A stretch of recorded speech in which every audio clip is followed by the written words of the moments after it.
Friday! It's Friday at 8:30. You know what that means? Sonic the Hedgehog. Nope.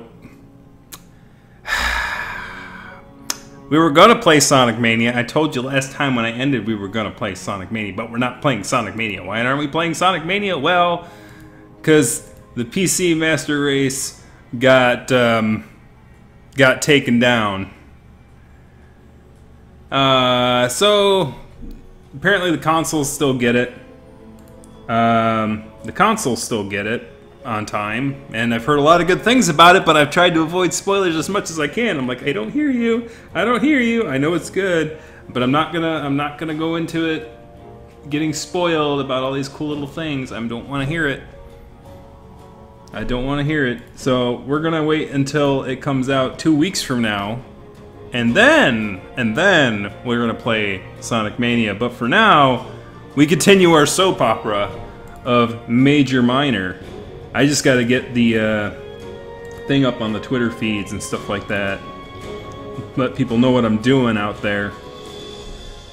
So I'm not looking at the chat right now, just so you're aware. I've gotta get to my video first. There it is, and I'm gonna hear if I can hear myself. I'm not looking at the chat. Yep, I can hear it. And I don't think anyone's watching right now. It's gonna probably say one watching right now when I come in. So let's go and post on the Twitter and say that Sonic Mania is now not out for PC for another 2 weeks. Yes, I continue streaming my playthrough of Major Minor.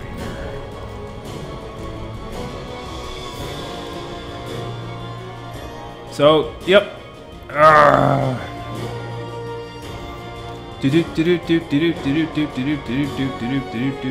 Alright.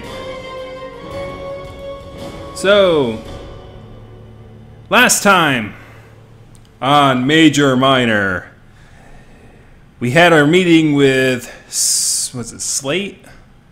The dragon dude, and he's like, yeah, you're going home, and here's some nice cards, and thank you for coming and joining us, but we gotta close shop because we're in real trouble here because people keep getting killed.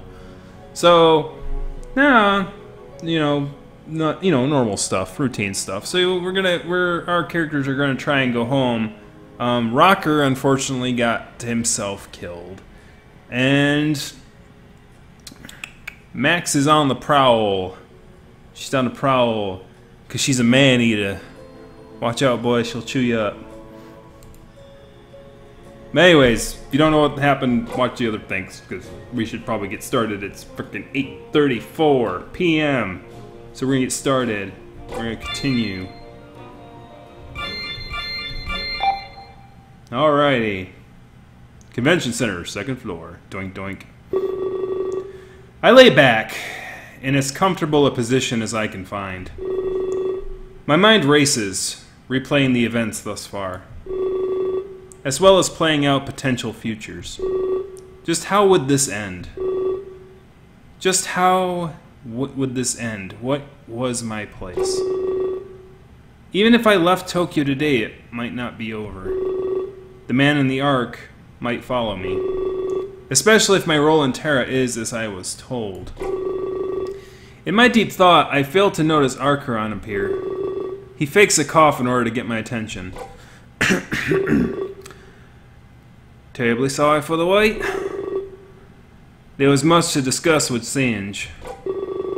He bows lightly as if in apology, but I don't mind. I was able to use my time effectively. The discussion was very good, however. Singe has given me full control of this convention center and everything inside. He will no longer be making the decisions. It seems I've been promoted. Without further compensation, of course. My interests do not lie in monetary gain. The first thing I wanted to do was launch a full investigation on the weapons here. Look at them closely and their placement. That seems like a good idea. If some of them were bombs, we should keep our distance. And I'm going to turn the bug ducks loud again. Or maybe there was a dead zone, a place where neither type of weapon could reach. Of course, my curiosity prevailed. Already did the full investigation. Although best not to wait around. My research spawned peculiar results. Oh, I guess he jumped the gun. I asked him what he ended up finding out. Well, the weapons are moving around on their own. At least that's how it seems. What? That doesn't make any sense. Allow me to elaborate. When I first arrived, I made a mental note of all their locations. They seemed to be placed in a strategical fashion. Rooms that were likely to contain a large amount of civilians were only armed with non-lethal weaponry. It made sense. The press conference room, for example. This was also true for many other areas, including the lobby and other boardrooms. It seems they were placed in a way that would minimize the damage to innocents. But now the opposite is true. I don't know how they changed all so fast, but the lethal weapons took their place. It seems now the weapons are organized in fashion that would do maximum damage. They have all just swapped places. That's alarming. And to top it all off, it's been happening right under our noses. Like during the press conference. None of us noticed. But during the briefing, a bomb was placed in that room, replacing the chemical weapon that was there before. How did we not notice? A thought sparks in my mind. It's most likely the murderer. Archeron doesn't know it, but somebody with powers from the Ark could easily make that swap all unnoticed. This comes with more terrifying implications. I bring it up, but Archeron quickly shoots me down. Impossible. The only people that can tamper with those weapons is Singe and Armstrong himself. And besides, Singe was on stage. He quickly comes to a more realistic conclusion. Heh. My outburst still haunts me, I guess. They must have done it during my little grapple with Singe. A good distraction. Everyone had their eyes on us. That would have been the perfect time. They could have done the rest while the conference continued, since nobody would have been there to catch him. But then who did it? The deduction would mean it was Armstrong, but I asked him to reevaluate the situation from an angle where he isn't beating on himself. The only way another person could have moved them is if they had the codes. Each weapon has a special set of codes. One to disarm, one to rearm, one to detonate. It would be easy to move them if you were strategically disarm and rearm them. But I find that hard to believe. It would imply that either Singe or Max were careless enough to lose their codes, or give them to someone in league with them. I don't side with these implications. There must be another explanation. I've always told myself that weapons like that are not secure. It's entirely in the realm of possibility that they were hacked. Either way, a distraction was needed. I'm still the one that provided this. The first of my many bad decisions. Would you mind coming somewhere private, away from prying eyes and waiting ears? We do not know the killer's reach. We must remain cautious as possible. I nod, it makes sense. Especially if we were plotting against them. We wouldn't want to announce our plans too loudly. But I'm leaving tomorrow, so that doesn't matter. He leads me down a few winding hallways. We turn quite frequently and quite fast, as if he's trying to shake someone off our tail. He glances back at me a few times. Wants to make sure I'm still following. He seems uneasy, unsure, perhaps scared. But I try not to let it bother me. I know by the time I'm safe when I know by now that I'm safe whenever I'm near him. After a few minutes of navigating, we arrive. He wanted to lead me to a dance rehearsal room? Of all places, this was certainly an odd choice. I scan the area. The wall on the opposite side is one large mirror. I see our reflection staring back at us. I look like a mess. Not much time for wardrobe. Sorry for taking you so far away. This is one of the safest rooms, though. Seems they forgot to put weapons here. I guess they didn't have enough for every room? Still, it seemed odd to leave out just this one. Was there some sort of significance to that fact? You know how I feel about Armstrong, but this room, it's different. I feel as if I can actually focus in here. It's purely psychological, but I feel I can sense those weapons. I can hear them whirring inside of them. The whirring inside of them. It drives me mad. It wasn't always like that, though. I used to be much closer to Maxine. Of course, that's not relevant right now.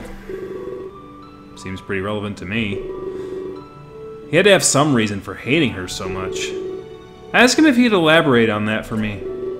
No, I won't. Sorry, Tantroo.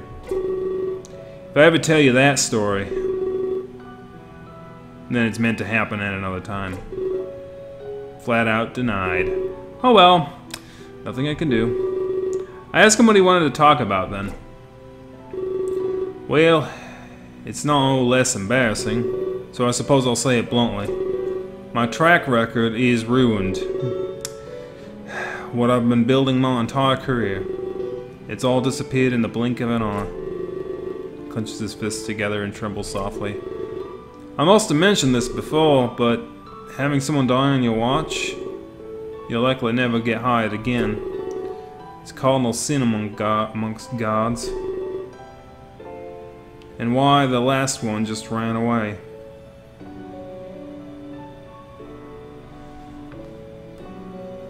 You can say you're still useful, or he left because he's a coward.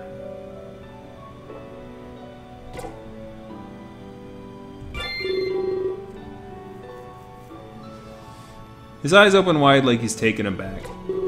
You really think so? I nod. Most people would discredit me immediately. I'd hide from this if I could, but I'm sure it'll follow me to my grave. But you're right. Singe still let me take control. Perhaps I can extend my contract. This tour could use a permanent guard. That's not my only issue, though. He looks around the room and takes a heavy sigh. This is where I was when it happened. Rocco's death, I mean. I wanted to spend some time alone with Diaz. Of course, personal interest is irrelevant. I had to assume she was in danger, especially since the last victim was Clace. One star to another, right? At least that's what I thought. But Daz wasn't the target at all. I guess the killer was after Rocco. So I could assume that Shock is up next. However, that could also be a trap. They could go after Daz if she's alone. I'm expected to watch over everybody, but at the same time, this is impossible. Focus on protecting the most likely targets, or keep an eye on everybody, alternate frequently.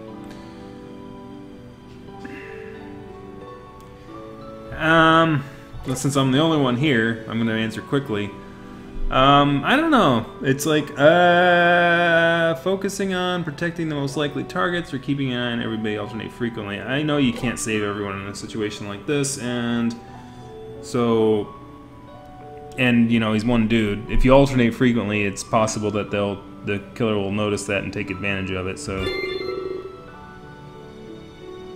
You'd assume that makes the most sense, but I fear that choice got Rocker killed. A change may actually be necessary. Almost everybody here is still alive. The odds of choosing the wrong person. I can't go with the method where my chances of success rise the body count.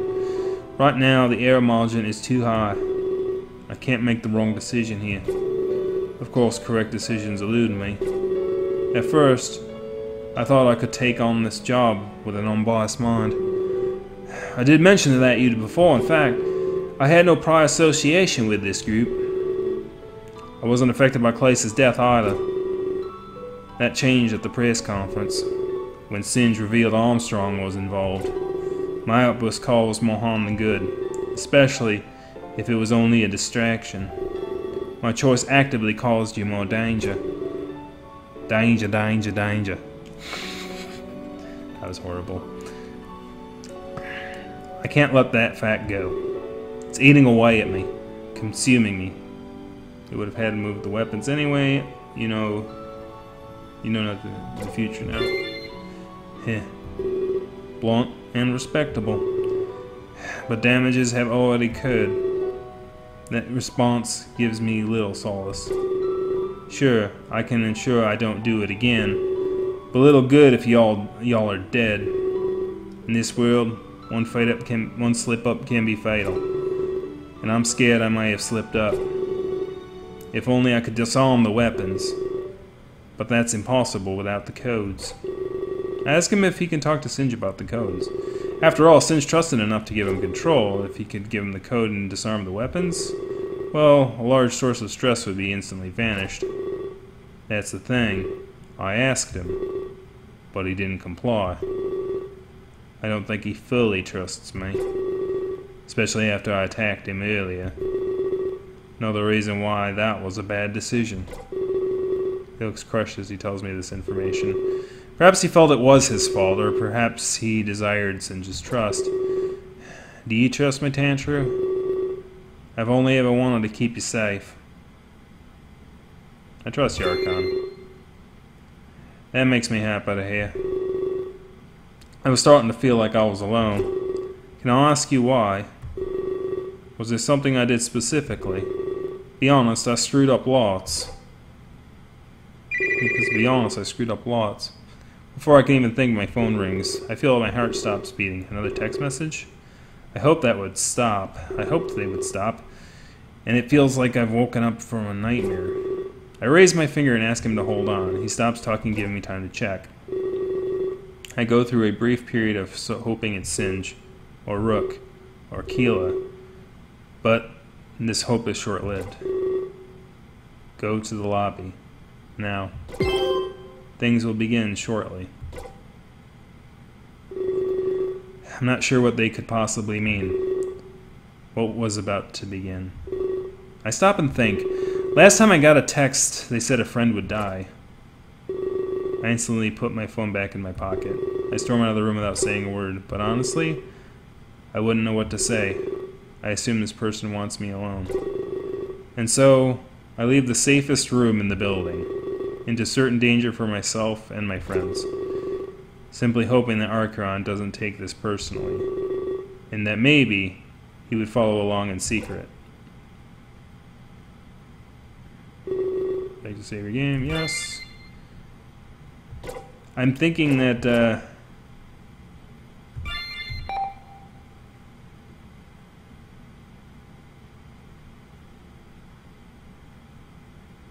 yeah, I'm guessing that was sort of like a big old test. Like, I think I gained 2 points and I lost 2 points. Like, there was like, this was sort of the big Archeron test. And I don't know if choosing the right stuff would make it better, but that's certainly a possibility. But obviously didn't do that optimally. I got 2 out of 2. A few moments earlier, near 7 p.m., Rook cautiously enters the conference room. He scans the area slowly, realizing he's alone. Why do I even bother being punctual? As usual, I'm the one left waiting around. Sits in a chair, taking a heavy sigh. Fiddling with his tablet, he tries to pass the time.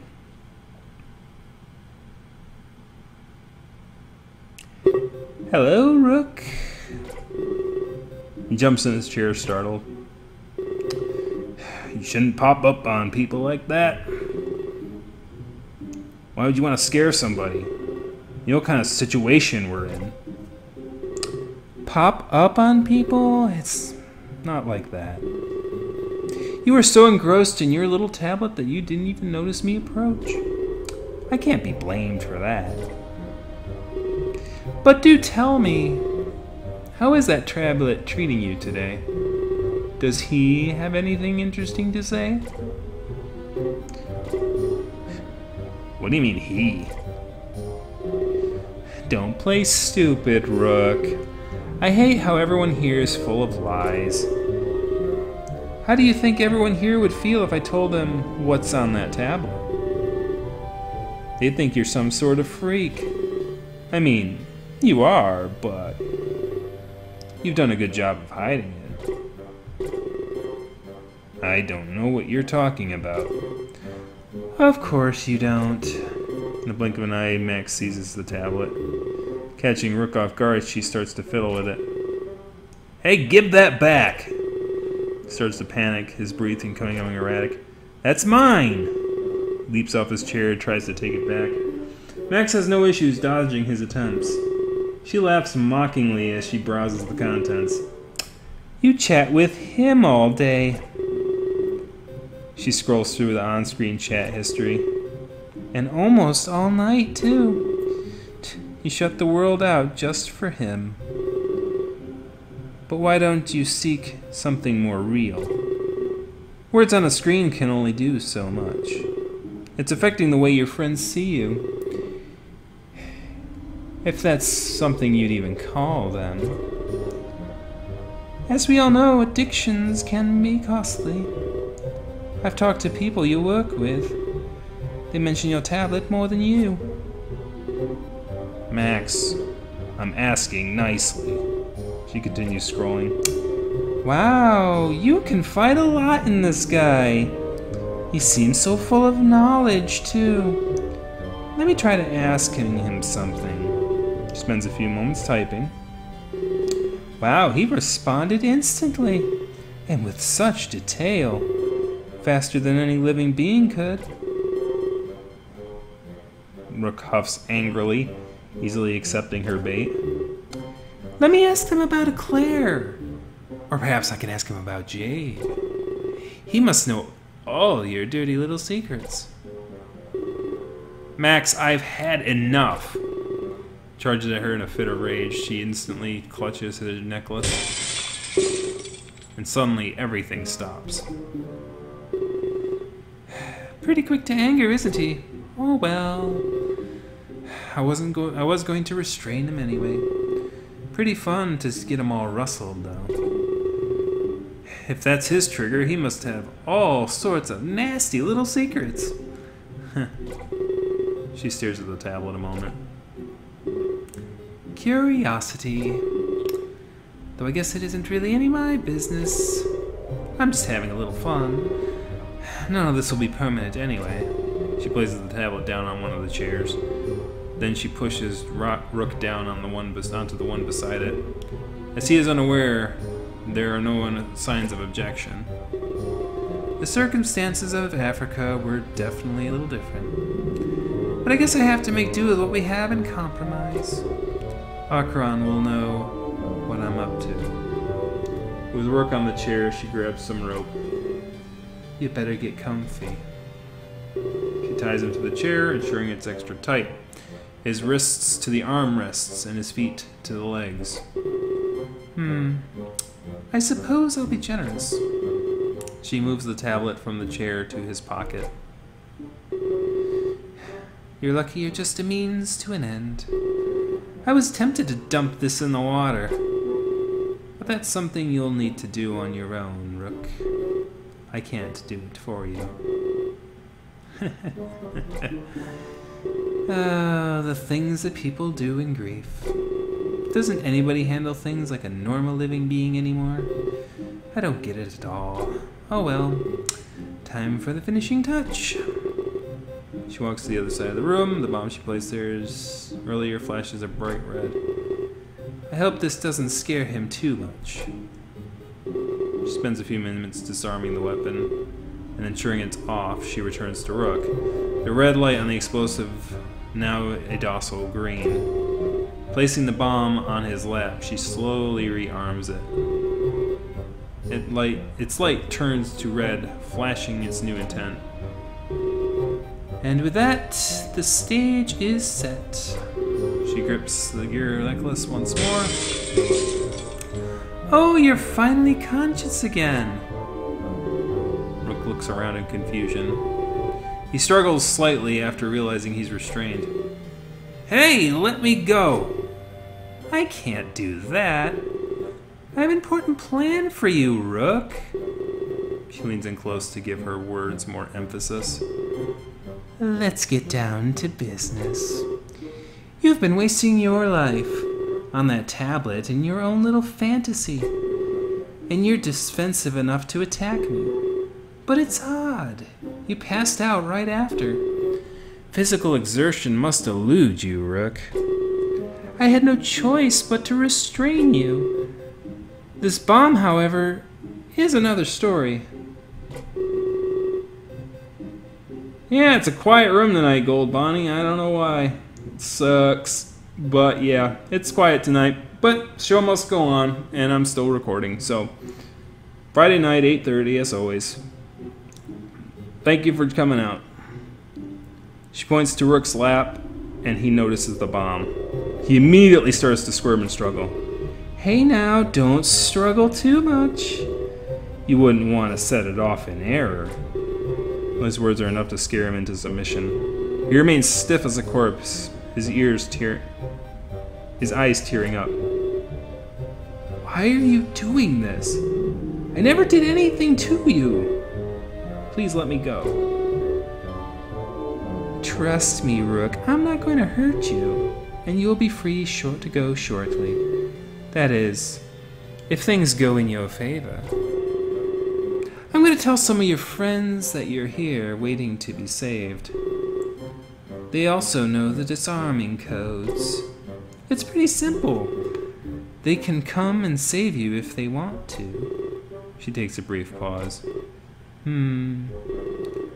I don't want to spoil the surprise. I think I know what she's doing. She's doing the whole Joker Batman thing, isn't she? I bet you she got Keela tied up in the room 5 doors down, and I have to make a decision on which one to save. And seeing as Rook the Ferret actually writes for my news site, he actually writes for it now, I don't know if I want to make a decision like that. He might take that personally if I don't save his sorry butt. I don't know the actual person who plays the squirrel dude. Hey, thanks for hanging out, Gold. We're only half hour in, so probably got an hour left to go. I don't want to spoil the surprise, but there's a chance they might not come. Oh, yep, see, that's what I said. Because they might like someone more than you. Yep, exactly, that's what I said, I predicted! I'm good at this. This is why your tablet is so important. You spent so long immersed in that silly little thing, ignoring those around you. Perhaps now, they will ignore you. I'm a firm believer that we set our own bombs in life. Our errors and lapses in judgment set mines for us to step on later. We are the victim to our own actions and words. We can conveniently choose to blame others, but at the end of the day, it's our fault. You chose to bond with that tablet instead of who you were currently around you. And now, that choice of yours may haunt you. Perhaps if you weren't so obsessed with that thing, they would be rushing to save you. But now, the fact they need to choose, it makes this all the more interesting. You're sick. Blaming me, of course. if you weren't such an introvert, you'd be relaxing right now in confidence. But now you've come to realize what you've been doing is harmful. But just how harmful? Well, that is up to the strength of the bonds you've made. They decide your fate. Oh, and even if you mention my name, I'll set off every single weapon here. So don't try to play hero, Rook. Now, if you'll excuse me, I have to go help contestant number 2. The show is about to begin. Would you like to save your game? Yes. That one had no decisions. I believe. Yes, it had no decisions. So we're going to overwrite.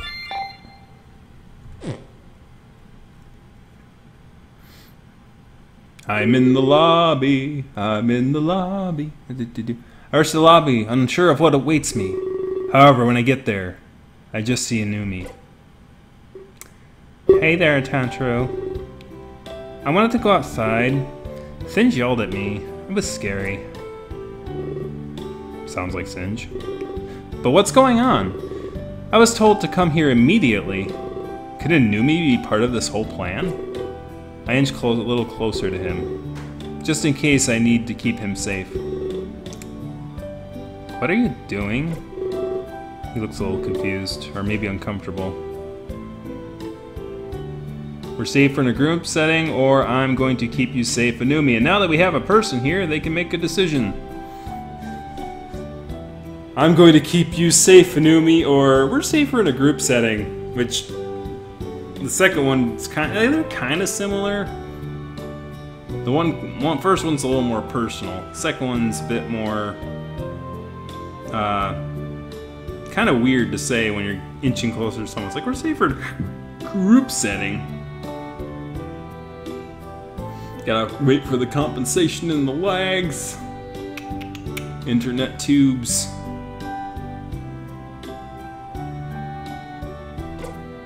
Keep you safe. Alright, we're going for the personal touch. Wow, really? Thanks. My bro used to say that to me all the time. I was sad that he couldn't do it anymore. But I should learn to do it myself. I have to grow up someday, right? Other people can't always be there. Not even bro. So I should learn. That way I can do it when I'm alone. I'll take pointers from what you want, from what you do. He smiles at me. I'm glad he trusts me at least. But after he speaks, he stares at me in silence. GB for the win. Yeah, you got the positive response. Oh, is he expecting me to lead the conversation? I guess I could use this as a learning opportunity.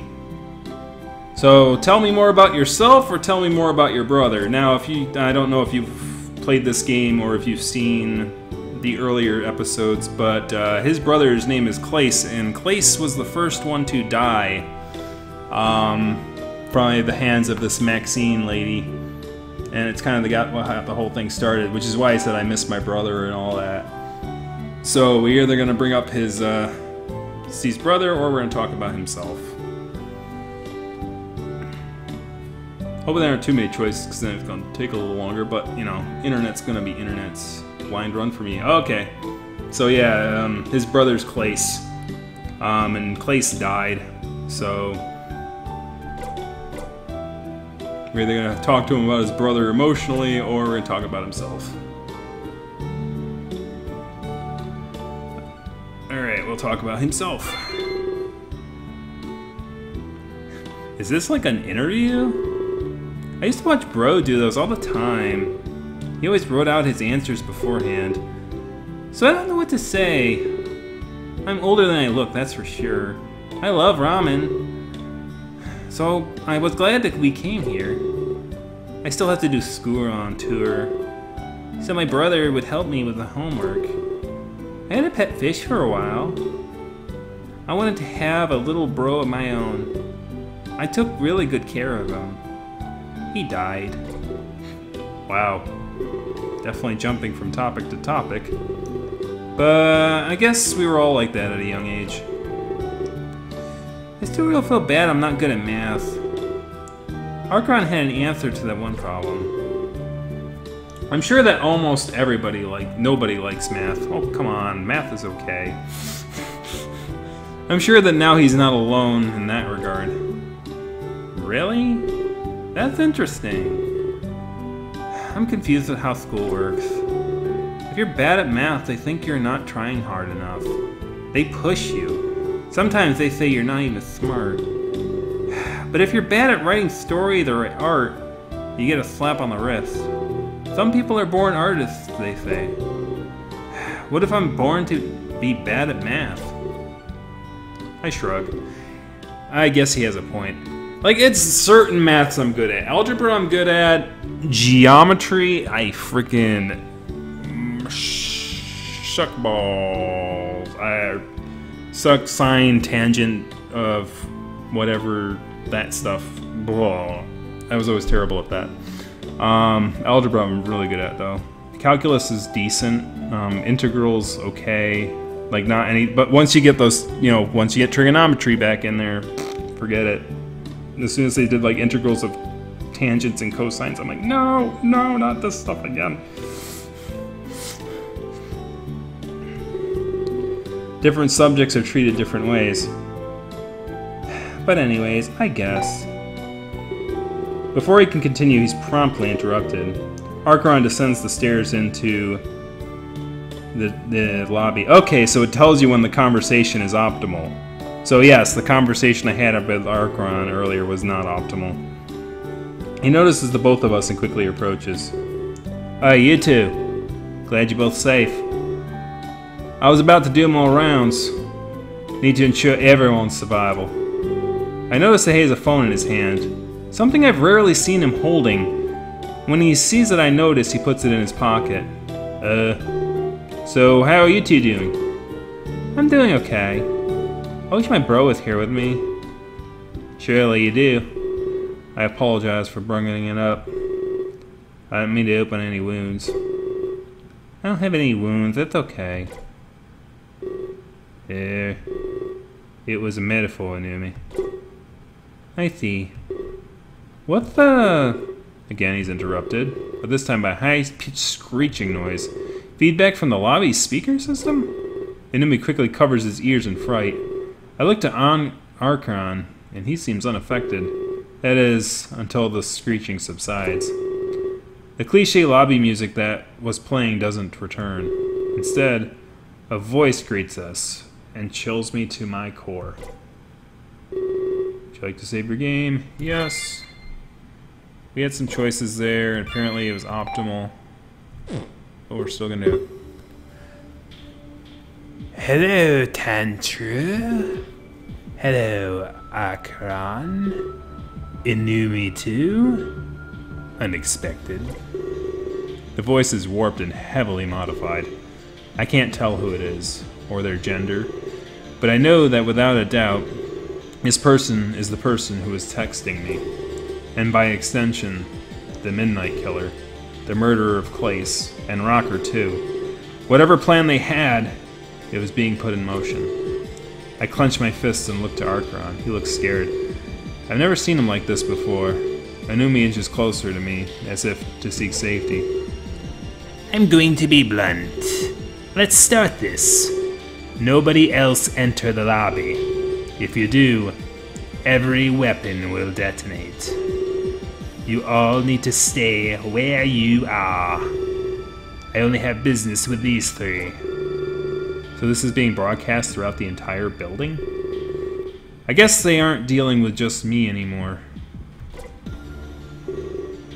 So a bunch of people got dead. Yes, so the background to this right now is this is about 3 hours in. It's, I won this contest thing and I made it to Tokyo. And, so we were gonna be part of this, like, little concert thingy. And then, when we arrived, the head of the leader of the band got killed by this Midnight Killer, or whoever it is. It's a really long story.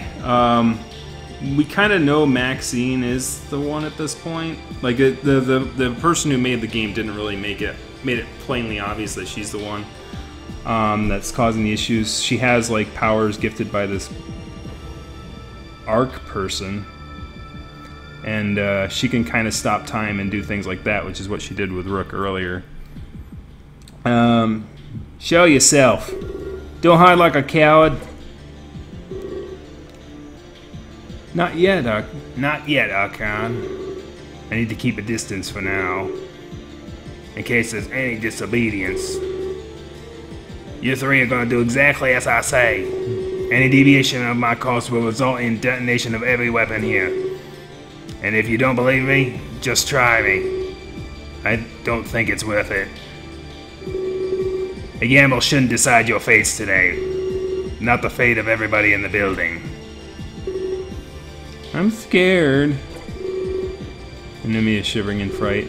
I look at Archeron. He must know what to do. The situation can't be foreign to someone like him. You have our compliance. Please state your terms. We wish for no more death today.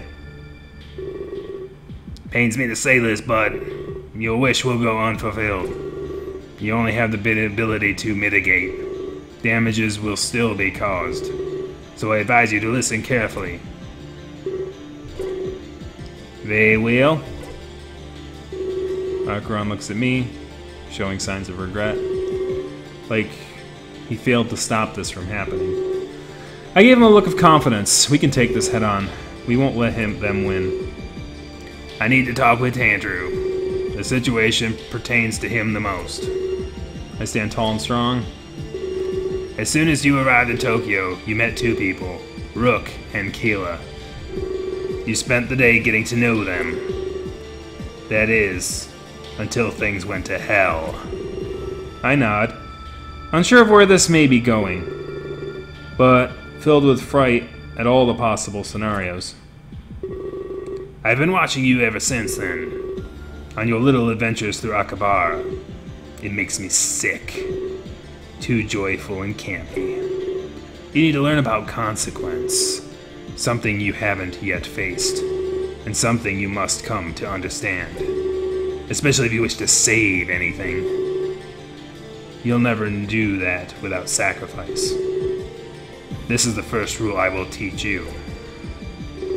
I don't understand. Is this some kind of test for me? They seem to know about my role in Terra. So Terra is this like secondary world that I ended up going to because I can apparently travel between worlds because of this arc thing, which is some sort of power beyond the earthly realm or whatever it is. It's a weird kind of a thing because it actually hasn't been part of the story for like the past 3 episodes, and that's like about an hour and a half a piece. So we haven't really gone back to that arc quite yet. Arc. Anyway. And there's a second rule you must learn. But that will come soon, so don't worry. I'm presenting you with a choice. You must make this decision on your own. Arcanon and Rumnumi cannot influence you. In fact, they must remain silent. If they speak, I'm sure you know the drill. I look at Archeron and then Inumi. They both give me a nod. I gulp audibly. I ask them to continue, to tell me what they want. It's not about what I want. It's about what you want. So please listen carefully. Rook is currently in the conference room. And Keela is currently in the boardroom. They both have bombs strapped to them, ready to detonate at a moment's notice. What? No, that can't be. I said to listen carefully. I'll let you save one of them, but the other will be left to die. They both expect you to save them. This is part of the second rule. You won't be able to save everybody. The road to salvation is paved with loss, and this is something you must understand. So who will it be? The tablet-addicted lackey, or the overzealous superfan. I'm sure they both have redeeming qualities, as well as a few faults of their own. However, will those faults condemn them? Their choice lies with you. I look to Archeron. He avoids my gaze, looking to the floor ashamedly. I look towards Anumi. He has his paws pressed up against his mouth. Are you stressed? That's cute. How can you be trusted with the fate of a world when you can't even handle this? I tremble in anger. My left fists clenched violently. Oh, and don't even think about saving both. If you split up, all the weapons go off. We need to travel as a group from now on. You will all be able to go to the room of a person you wish to save. Anyone else tries to be a hero and save the other hostage, well, there will be no heroes here. Only the 3 in the lobby may move. And it will be Tantroo's instruction. I don't know what to do. I stand there in silence for what seems like forever. Part of me hopes they're joking, but I know better. Okay, now I'm getting bored. Give me a name. And now, remember, it's only one of them, or all of you. Take deep breaths. Close my eyes. They have us in a checkmate. I have to choose. But how can I possibly be expected to choose who dies? I tremble in the face of this impossible decision. And I think very carefully before I say anything else. For they would be the hardest words I'd ever speak.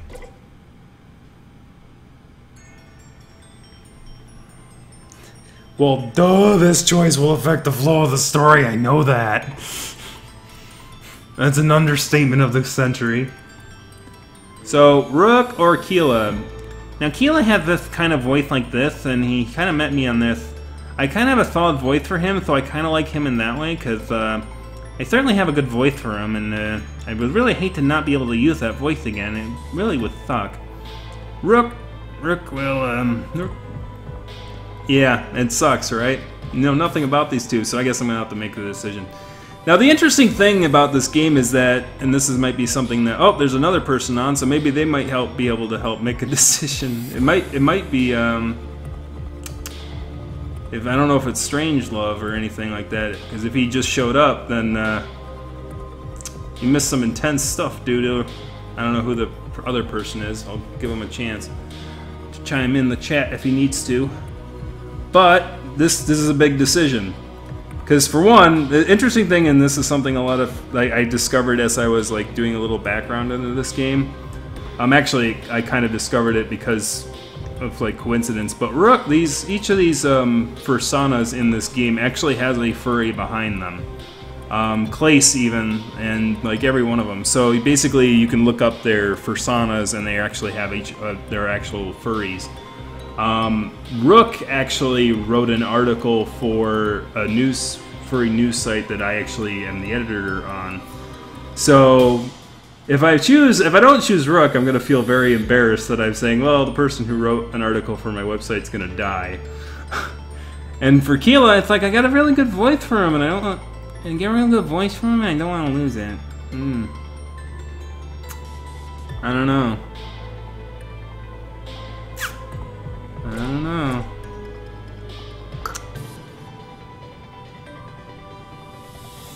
I'm a little introverted myself. Now, Keela was on the group that I was saving the thing back in Terra too, so that's that'd be interesting to see how that affects things if he's not around.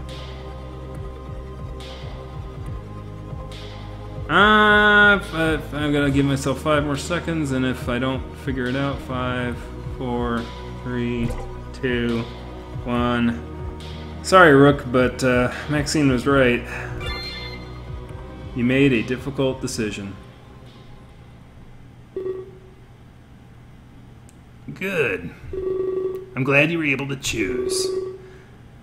Choices like this will find you often, especially with the role you play. Acheron and Inumi, you're free to talk. But you know the rules. I won't hesitate to kill you all. Let's get things moving, shall we? You'll find the boardroom down the hallway to your left, and a few doors to the right. Wouldn't want to keep him waiting. I quickly exchange glances with Acheron and Inumi. We need to hurry.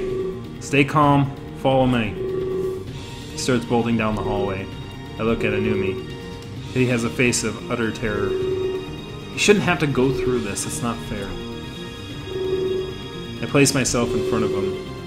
I tell him that I'm going to keep him safe. After a brief pause, he nods. We both chase after Acheron with one goal in mind. Keela, don't worry. We're coming to save you. The first thing we see is Acheron kicking in the door. Is it locked? How are we supposed to get in? It's locked from the other side. I don't think I can break in. He kicks it several more times, doesn't budge. Oh, silly me. I forgot to mention the bomb has a timer. You have 5 minutes to disarm Keela's bomb. Wait here, I'm gonna go see Singe. He has to know how we can get through. He starts to run away, but Inumi interjects. Acheron, stop! Didn't you pay attention to the rules? You have to stick together with a group. But you ran here by yourself, and no one else is allowed to intervene. But you want to go see Singe? You're gonna get us all killed. Of course. I apologize. I'm used to thinking on my feet, not used to working with restrictions. You'll have to forgive me, Inumi. He quickly draws his pistol, having no other option. This must be the only way. Please cover your ears, both of you. We do as instructed. Inumi stares in awe. Acheron assumes a firing stance and aims at the door, but he doesn't fire right away. He readjusts his aims calmly and carefully, like he's trying to find that one perfect spot. He fires once and then kicks the door. Nothing happens. Fires again and kicks the door. Nothing happens. Come on! Takes a deep breath before adjusting his aim again. Fires for a third time and kicks the door. It opens slightly, and then he beams with pride, my ears ringing loudly, even though they were covered. Tantroo, come here quickly. I look back at Inumi before following his order. Kick the door down, you kangaroo! Tie it down, squat! Shut it. When I get to him, he points to my feet. I need your help. Listen very carefully. Heel first. Yeah, kick the door. Yeah, I'm a kangaroo. I see how it is. Stereotyping me because I'm a kangaroo. You think I'm going to kick the door down. I'm going to kick the door down, son. Yeah. I see. I see. That's what I use now. Heel first. To the side of the lock. That's the weakest part of a door. Kick it with me on the count of 3. But follow those instructions precisely. If you don't, you risk a dislocation. I nod. We almost have it. Just a few more times to do. It'll hurt, but we can't let Keela die. He turns and faces the door. I do the same. He looks at me with confidence. 3, 2, 1. I bring my foot crashing into the door. Pain shoots at my leg, but the door opens more. I lose my balance. My shin is on fire with pain. Oh, come on, kangaroo, you can do it! You weak little wallaby. We have it now. Just one more time. I push past the pain and assume the stance once more. 3, 2, 1. And the door comes crashing down. Inumi claps at us both as we enter the room. Limping from the pain, I fight it back for Keela. We see Keela almost immediately. He's strapped to a chair. I notice a flashing red light on his lap. That must be the bomb. I rush quickly to inspect it. However, I lock gazes with him first. His eyes are red and wet. Was he crying? Thank you. Thank you so much. I honestly don't know what to say to him. I looked down to inspect the bomb. They were right about having 5 minutes. I let Archeron know that the timer is counting down. Well, I must say, he comes and stands beside me. Inumi waits near the doorway, leaving this in our hands. 4 minutes now.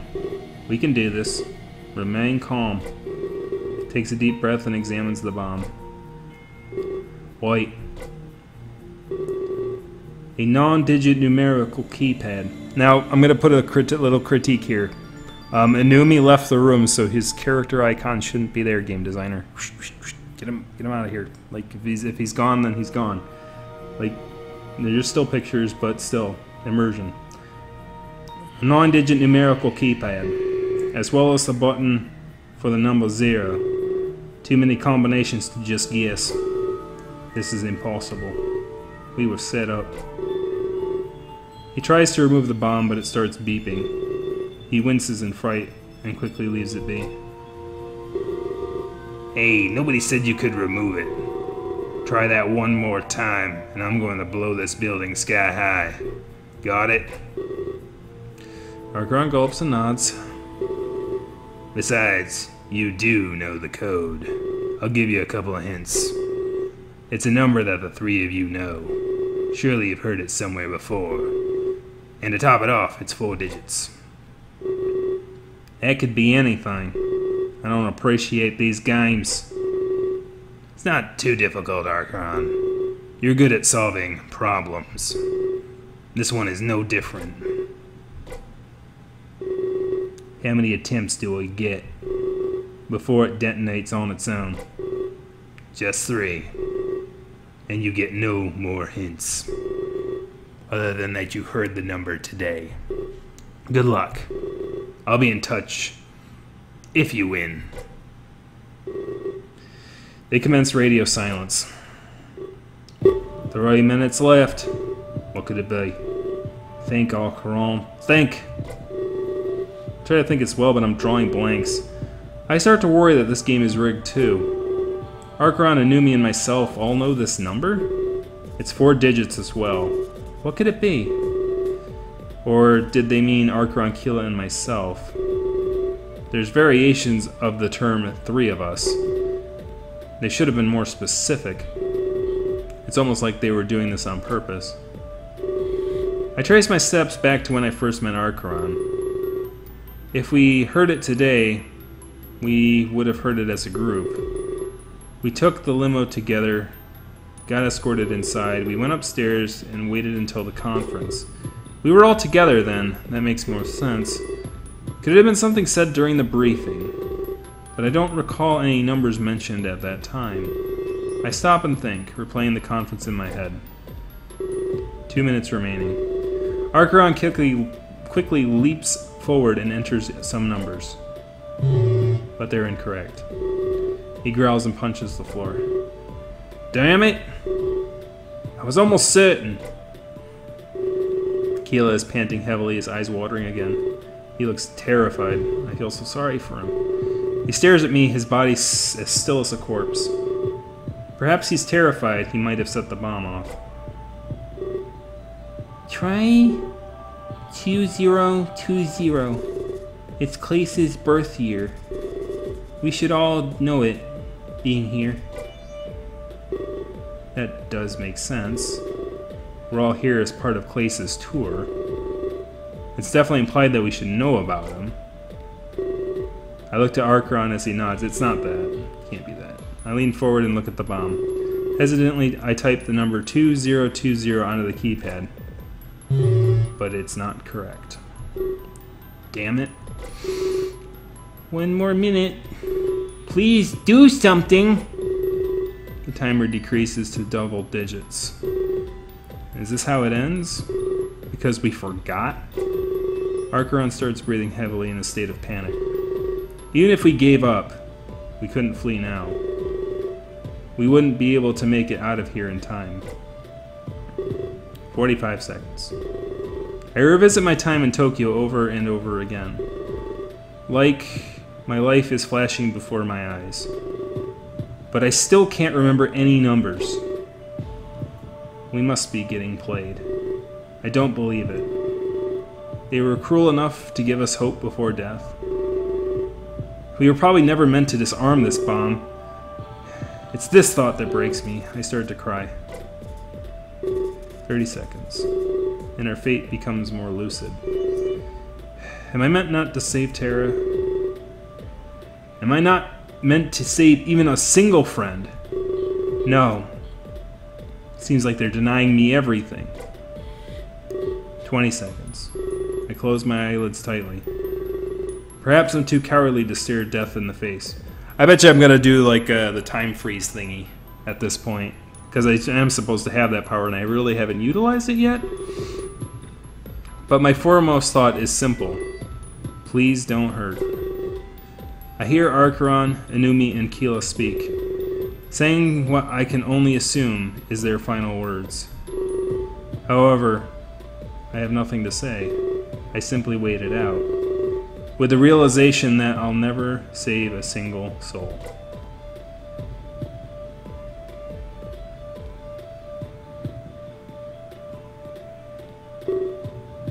Wait! My eyes shoot open as I look towards Inumi. 8250. Enter it now. Without a single thought, I rise to action. I look at the keypad and locate the numbers. As fast as I can, I type it. 8250.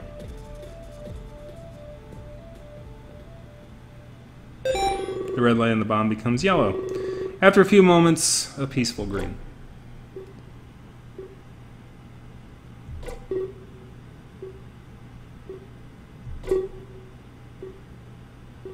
Ellipses.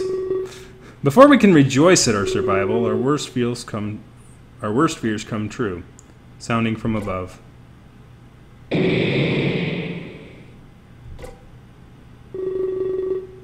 Oh, I forgot to mention one important thing. The voice on the loudspeaker laughs loudly. The warping effect of their voice is nearly demonic. The codes to disarm this bomb actually set the other one off as well. I connected them using a subroutine.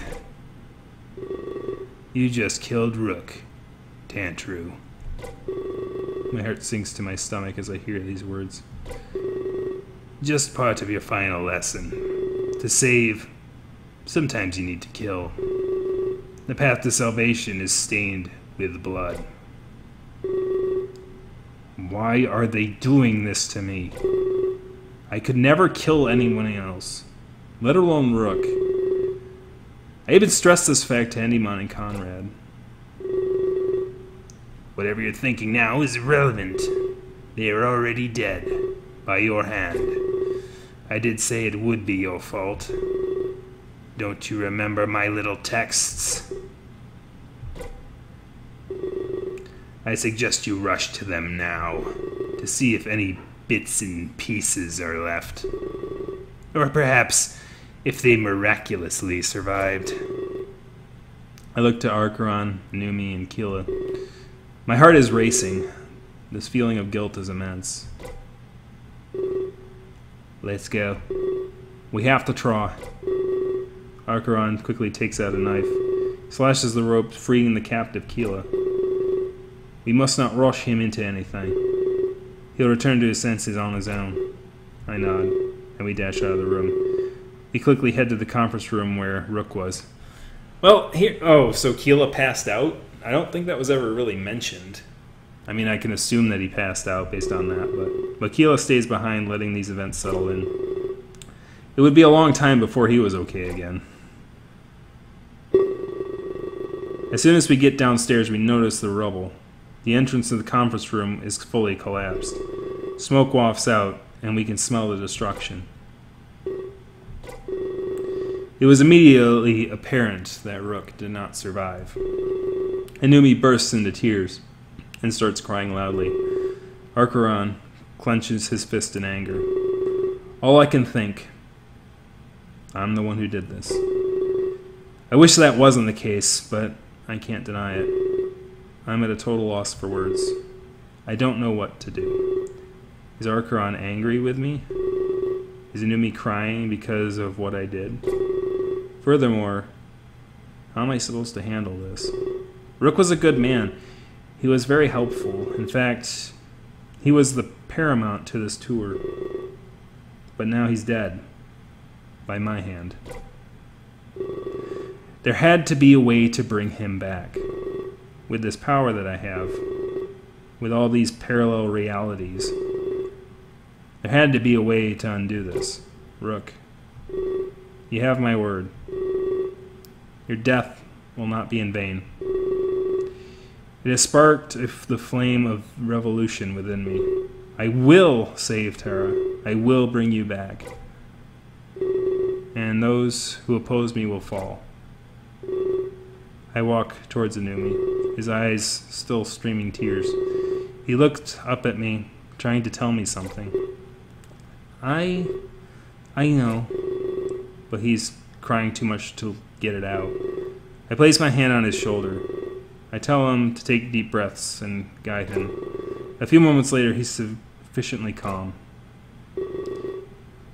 I know who did this to us. What? How can he claim to know that? It was all in the numbers. The code you entered into the bomb. It was the answer to a math equation. The one a woman gave me earlier. Archeron helped me solve it in the limo. Do you remember when that happened? Oh yeah! See, if you wanted to make this game on hard mode, he could have had me pick the number and then of course, I don't think this game has game over states, at least not that I'm aware of. But yeah, that was a long time ago. But yes, it was some sort of math problem that they had to do in the limo. It was something times something, and then I tried to do it in my head and I was completely wrong. I do actually. I can't believe I overlooked it. In my state of panic, I must have forgotten. The woman who gave me that equation, she's the one doing all this. It makes sense, but it's a woman? I didn't really expect that. The connection is too clear to deny, however. I didn't know who she was at first, but when we arrived here earlier today, I saw her on television, on the news. Her name, it's Maxine Armstrong.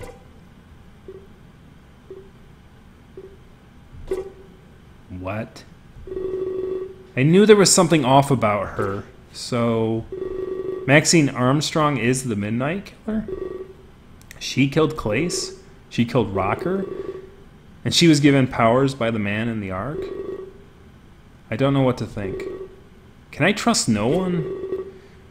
I try to piece this together in my mind, and the more I do, the more it makes sense. She planted the weapons here as part of a plan. But then, is Singe aware? And what about Archeron? She's definitely been following me since I got here. First at the train station, and then at the hotel. Plus, she has the code to activate all the weapons. But there's still a few burning questions in my mind. Why was she given the power from the man in the Ark? Was it to teach me some sort of lesson? She kept telling me about these rules. Things I'd experienced in my efforts to save Terra, but that couldn't be it. No one should have to die just to prove a point. There's something going on behind the scenes here. An explanation for all these murders. It can't just be for my sake.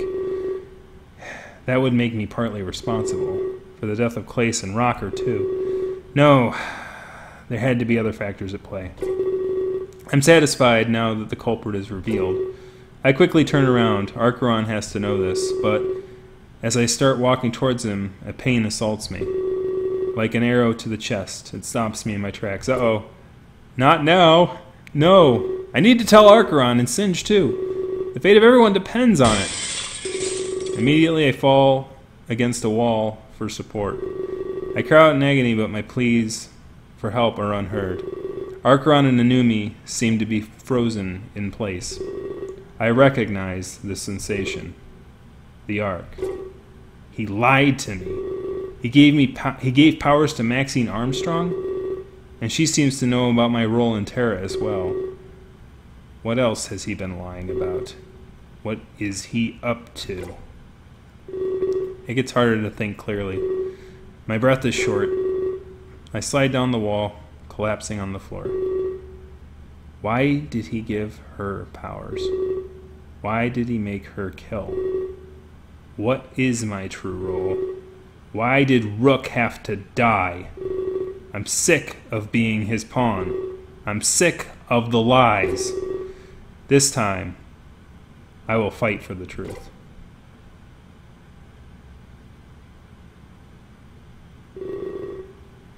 Yep. Well, yeah, that was a big choice. So, yes. Question mark, question mark, question mark.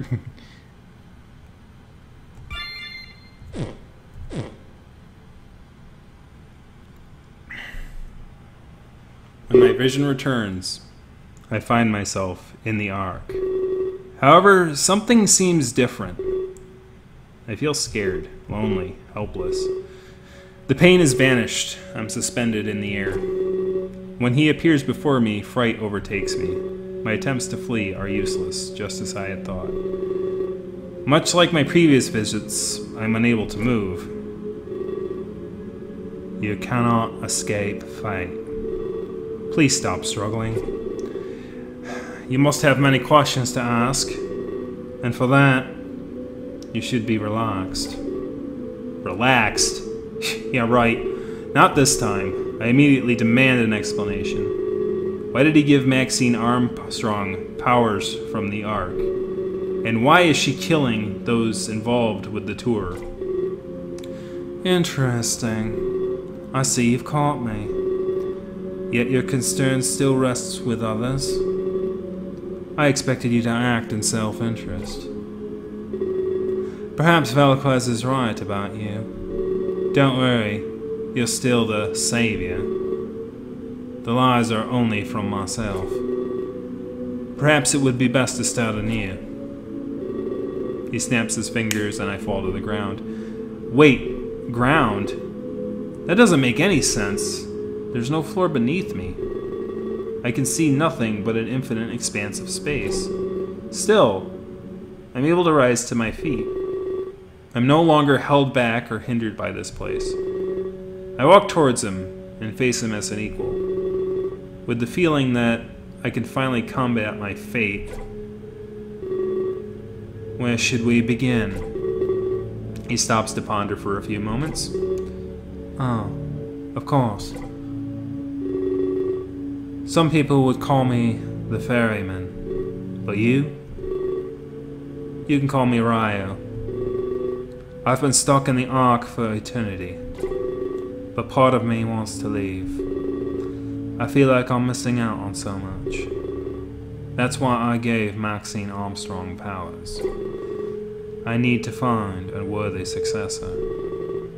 I can't just hand the Ark to anybody. So that's why I gave her a little test. I can only assume that the test is to kill people. But why those involved in the tour? And why a test of that nature to begin with? It was purely for convenience sake. I needed to keep an eye on you at all times. So I planned the test to be nearby. But as for why she had to kill, that's another story entirely. I lied to you about the nature of the Ark. I stand in watch over Earth and Tara, governing the forces of life and death. I can give the gift of life, or take it away as I see fit. I am a god of death, you could say, ensuring that both worlds remain in check. A disaster here, a death there. There's a lot to take into consideration. That is why I ordered her to kill. It's something I do many times a day. My replacement will have to do it too, with no hesitation. A test was necessary. It's unfortunate that I have to keep her nearby, but please, do not make this a personal thing. It just had to be done. If I could, I would have ordered her to kill people in an entirely different country. But I must keep everyone together. I hope you understand. It's just an unfortunate coincidence. I don't know if I can trust him. But he likens himself to the Grim Reaper? Is he responsible for all death? What about the other realities? And can he bring back Rook? I could bring him back, yes. But where's the fun in that? You wouldn't understand consequences. In that aspect, Maxine is a genius. I did tell her about you being the savior. She came up with that whole plan on her own. In fact, I'm quite taken. Using death to such an end was beautiful. She taught you some very important things.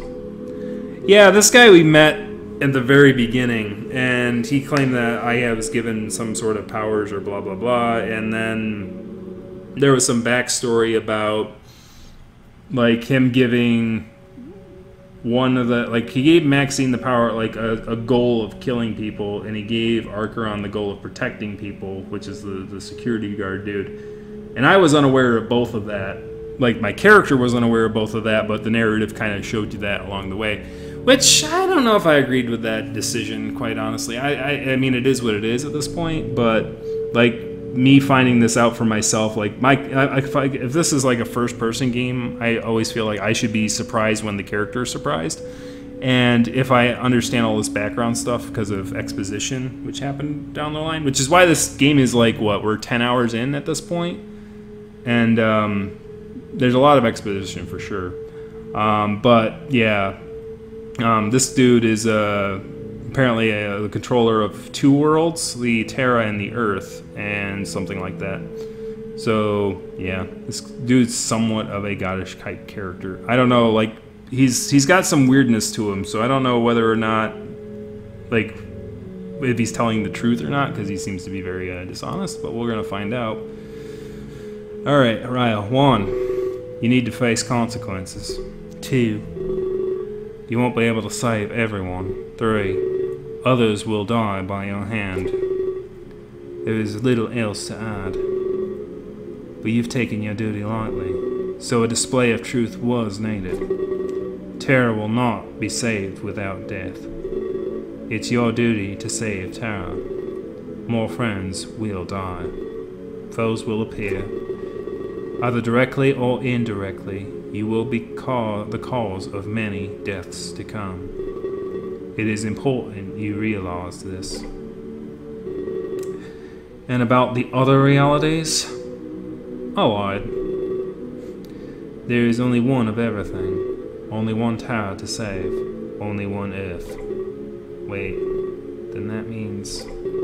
Unfortunately, yes. You lack the power I presented you with. You're not special in any way. At least, in that regard. You still have a purpose in Terra, but only Valaquez can divulge that. This is why I'm sending you back. Every step you take in Terra brings that world closer to its promised salvation. But now you know a little more about what the path of salvation entails. I can't believe this. I don't have a power? Everything he said to me back then was a lie? I've known you were the savior all along. I know Valaquez is planning in Terra. I have been watching over it since I was born. I'm sorry for the lies, but now you know the truth about me, about you, about the Ark. Terra won't be saved for a while yet. I felt that it was best to come clean. We need to join forces, and I would rather help you as a friend instead of face you as an enemy, especially after I'm free of the Ark. I believe it's customary on Earth to inquire after forgiveness. So, I would like to do this now, if that's okay with you. Would you forgive me, Tantroo? I don't know what to think of all this. I never expected saving Tara to be all fun and games, but it could cause the death of all my friends. And how do I know he's telling the truth about Max? And for that matter, about himself in the Ark. As bizarre as it sounds, it kind of makes sense. He doesn't have a reason to lie anymore. And admitting to my lack of power, that's a really big step for him to take. Perhaps he truly is coming clean and telling the truth. I don't know. This is all confusing. But if he does break free from the Ark, he would be a useful ally. I'm just concerned about how Max would manage things. Raya looks at me unexpectedly. For the first time, he wants answers. Our situation is now reversed. I forgive you, or I can't trust you. So, here's the thing. I don't think he came entirely clean. Because he's like, yeah, I gave Maxine a test, but he never really told me that she has powers. Which she clearly does, because she messed with Rook. So, there's that. I'm leaning towards no, but there's two other people here, so you all get a say. If you want to say. Obviously, it's kind of a dirtbag, but let's see where this goes. Let's see where this goes indeed. Alright, there's another new person in here. Just in time for voting time. Oh, nope, they left. Never mind, I lied. Okay. Well, I'm gonna say I don't trust him, personally. But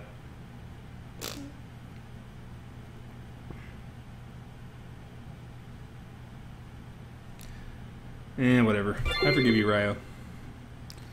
Thank you. I appreciate this chance. I will only be forthcoming from now on, and I will perform my duty with fervor. And that begins with sending you to Tara. I hope you find the answers that you seek, and perhaps, if you do save Tara, we can talk about bringing back the dead. He snaps his fingers and my vision starts to fade.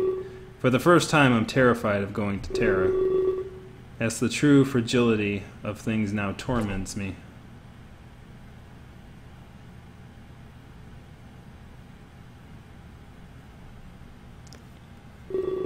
A secret meeting unfolds shortly after. Archeron leaves Anumi under the protection of Singe. So, do you have anything to say? About what? About what happened today. Didn't it seem familiar to you? Did you do this just to prove a point? Max, I relive those events every day. Just silently, in the back of my mind. There's no need to remind me. It's always there. Trust me. Can't say I trust you, brother. Don't call me that, Max. Ever again. I renounced the Armstrong name years ago. Oh, don't be so dramatic. You know you can't hide from a birthright. Besides, that's why you were chosen too. Because we're brother and sister. This wouldn't be fun otherwise. This is fun to you? That's sick. You're killing innocent people.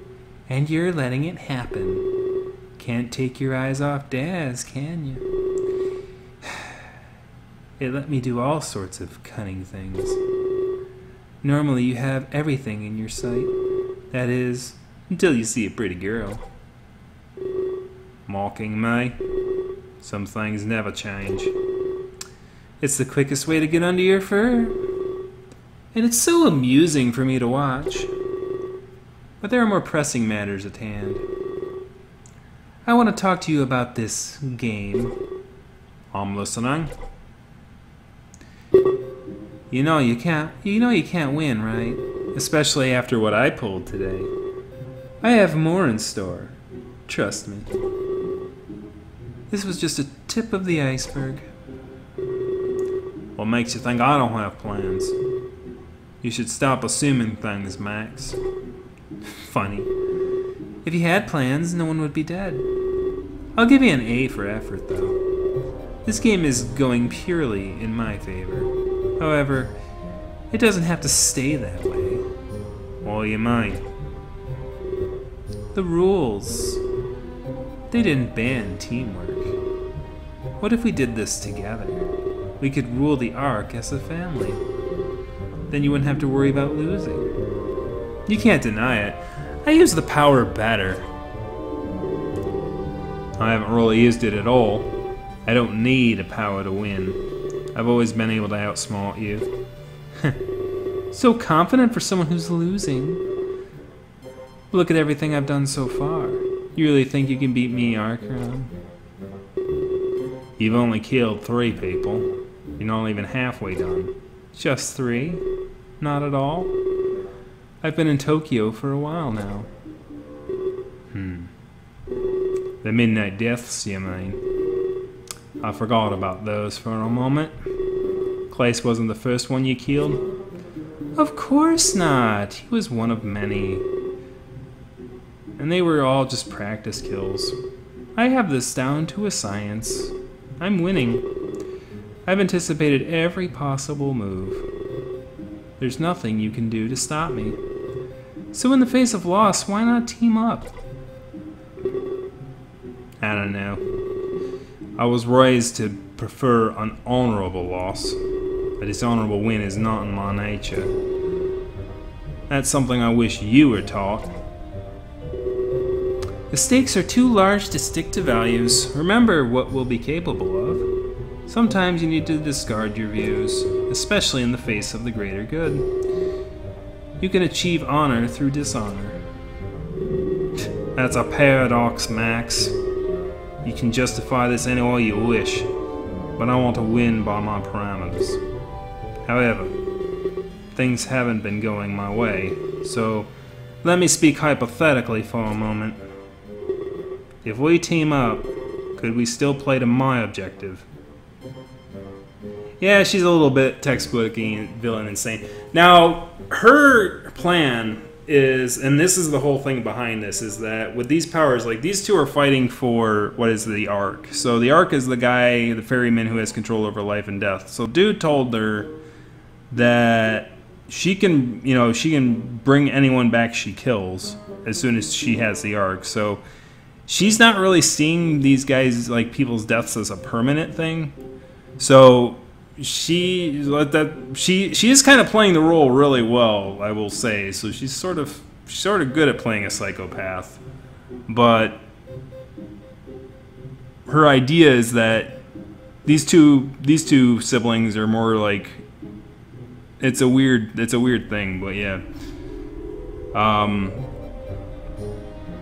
Like she runs a security company and he's a security guard of a different sort, and they're kind of rivals a bit, but they still sort of have the same objectives in mind. It's weird, but yeah, that's kind of the background of these two. Ensuring that no one else here dies. No, because then you'd be the winner. I want to be the victor in this. I've been practicing so hard, Archeron. I don't know if I can agree to that. That's a shame. Your pride was always your worst feature. It's gonna get you killed. There's such an easy exit in sight. You're too blind to take it. I wouldn't go that far. Can you just let me think about this? Give me a few seconds without an insult? Sure. I think we both have a common goal. After we win, we want to bring her back. That's why you're doing this, right? Exactly. This isn't for just my benefit. I owe you lots, Archeron, for the past. This is my way of making it up to you. It's not my fault that I need to kill. I would have done anything that man wanted. I need to play with the hand I'm dealt. Besides, if we end up in control, we can undo all the deaths instantly. Nothing is permanent, don't you understand? Alright, it's actually, I'm probably going to wrap it up. Like, as soon as the next save thing comes around, that's probably going to be the end of the episode. But, you know, I'll see if you get back in time. That's true. If this holds up his end of the, if he holds up his end of the bargain, he doesn't have any reason not to. He got bored and lonely. We will too. Then we can hold a contest of our own. Let loose and live a little, brother. It's great stress relief, too. We should put aside our differences. We have a chance to fix everything. I don't think we should squander it. I don't know. You have to take this seriously. I'll need to kill you if you oppose me. And if I do, I won't be bringing you back. So, your only chance to see her again is to work with me, or face death. I guess this is what they call checkmate. Besides, I'd have to kill you to stop you. And I don't know why, but I just can't. I'm glad you made the right decision. So what do you say? To family? Maxine smiles as Archeron reaches into his pocket. He presses a button on his phone to end the recording. To family. Would you like to save your game? Yes. This one did have a decision, and that was the forgiving of the dude. So, we ended on the note of Archeron seemed to record what Max was saying. I don't know if he's going to bring in outside affiliations to help stop her, or if he's going to actually work together with her. We don't know. True ending flags of 5. I don't know how many I need. Rook affection, -1. Well, I guess that doesn't matter anymore because Rook is dead. Rocker as well. Rocker's dead. So those two are dead, so I'm not going to get any affection points from them anytime soon. But anyway, we saved the game, and it's 10 o'clock, so that says that we are wrapping it up for tonight. Thank you very much for shopping by and hanging out with me tonight, Golden Bonnie. It's very good to have company during the night and while playing the game. There's a regular that's here, and wasn't here tonight. I don't know if it was because he's working, but that might be a possibility. But anyways, as I said before at the beginning, I was gonna play Sonic Mania. I was gonna take a break from this game and play Sonic Mania. But for the PC, it stalled its release by 2 weeks. So we're probably gonna play this for 1 more week, and then we'll take a hiatus with Sonic Mania. I haven't played it yet, and I'm not looking into any of the games and spoilers and anything like that. I'm keeping like shutters on it. I hear good things, and that's good. And I kind of I'm not too surprised since it's like a fan game made by a fan dude. So I'm glad, but like I'm hearing stuff like, oh man, I haven't felt good about a Sonic game like this in a decade and stuff like that. So it sounds like it's really good. I might even, as I said, I might even play that one in suit as opposed to just doing that since it's an action-oriented game. I don't play textual sort of games like this in suit, mostly because there's a lot of reading. And with reading, you know, can't really do it in suit that well. So Friday at 8:30 p.m. Eastern time is the streaming time. So I will see you on the next one if you choose to be here. Once again, thank you very much for watching. I'm going to get the hop out of here.